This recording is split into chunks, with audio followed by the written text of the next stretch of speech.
You've seen the horror pictures. You're motivated to control your blood sugar. And you're convinced sugar is the enemy. And you see insulin as the savior. But is he?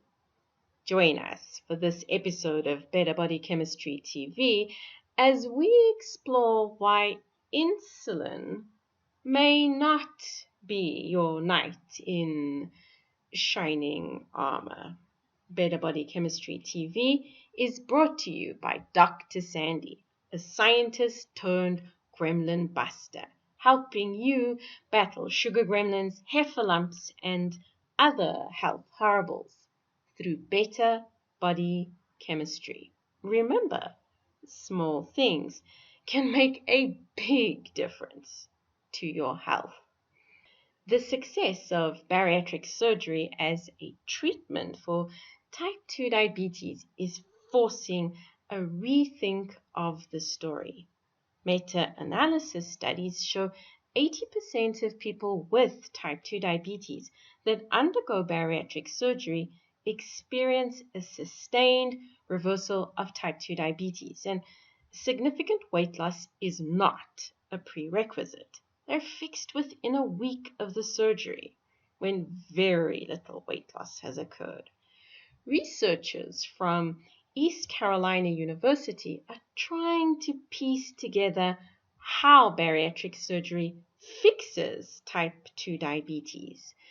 To do this, they enrolled 27 white ladies into their study. Now, 9 of the ladies were severely obese, but they weren't diabetic.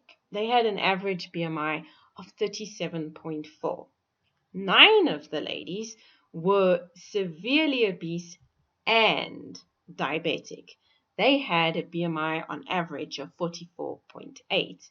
And the final group of ladies, 9 of them, were healthy, skinny beanballs with an average BMI of 22.9.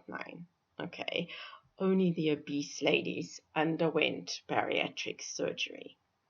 In the study, glucose and insulin levels were probed, and the levels were checked in the obese ladies a week before they had the surgery, a week after they had their surgery, and 12 weeks or 3 months after the surgery. In the lean ladies, they were just checked once to get an idea of what normal should be. Insulin helps keep fat cells fat, and the team found insulin was especially helpful in the obese people. But instead of just helping out after a meal, insulin was helping day and night. This can be seen in the blood work. In medical speak, this is fasting hyperinsulinemia. And this data showed people with diabetes had much higher insulin levels. Now, these folks didn't just have high insulin levels, they also had high fasting sugar levels. Not a big surprise. This is diabetes.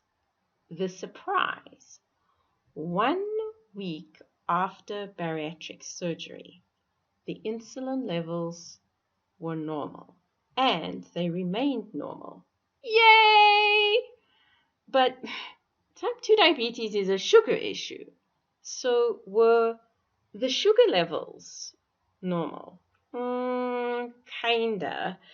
The ladies with type 2 diabetes showed significant improvements in their fasting sugar levels, and this was apparent a week after the surgery. The sugar levels weren't perfect, but they were much better. And when these ladies tucked into a meal which included sugar, their sugar levels spiked a little higher than in non-diabetic and skinny beanpoles, but it returned to normal. Effectively, the acute response to glucose was better. They had indeed been cured of type 2 diabetes. But they were still insulin resistance. Insulin sensitivity was not normal. When the team crunched the numbers, they found the cured type 2 diabetics did show some improvement in insulin sensitivity, but they were still profoundly insulin resistant. A week after surgery, fasting insulin levels were normal, response to glucose was normal, insulin sensitivity was not normal, and weight was not normal either. So insulin resistance and obesity are not the cause, but the consequence of too much insulin, especially too much insulin in the middle of the night. The pancreas is giving its all. It's pumping out copious amounts of insulin day in and day out. Unfortunately, when you're running at full capacity, it's impossible to give more. So when a sugar dump happens, courtesy of dinner, more insulin cannot be produced, resulting in a sugar spike of gargantuan proportions, which leads to all sorts of troubles, including a diagnosis of type 2 diabetes. Why is the pancreas pumping out insulin all night? Well, who knows? What we do know is something that is changed by the rewiring procedure in bariatric surgery must be the trigger. But what? Bariatric surgery is a radical procedure. Lots of things change. The size of the stomach is reduced. The gut is rearranged so the flow of nutrients and bile flow is changed. The gut nervous system is altered. The gut hormones are changed. The gut residents are impacted. Hopefully, scientists will figure out what it is and devise strategies to stop the pancreas running full throttle 24/7. Until then, the battle is not just against sugar. It's also against insulin, especially insulin at night.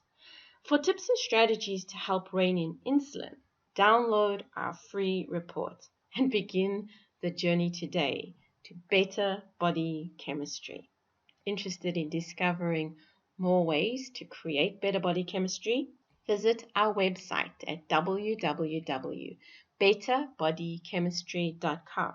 Browse our library or enroll in one of our courses or programs. The advice is simple to follow and based on real science, not hype. Know someone with type 2 diabetes? Share this video with them so they understand they're battling a two-headed monster. Insulin levels must be kept as low as possible. And if you enjoyed the video, be sure to subscribe to our channel so you catch future episodes of Better Body Chemistry TV. Thank you so much for watching, and I'll see you next time. Remember, small things can make a big difference to your health.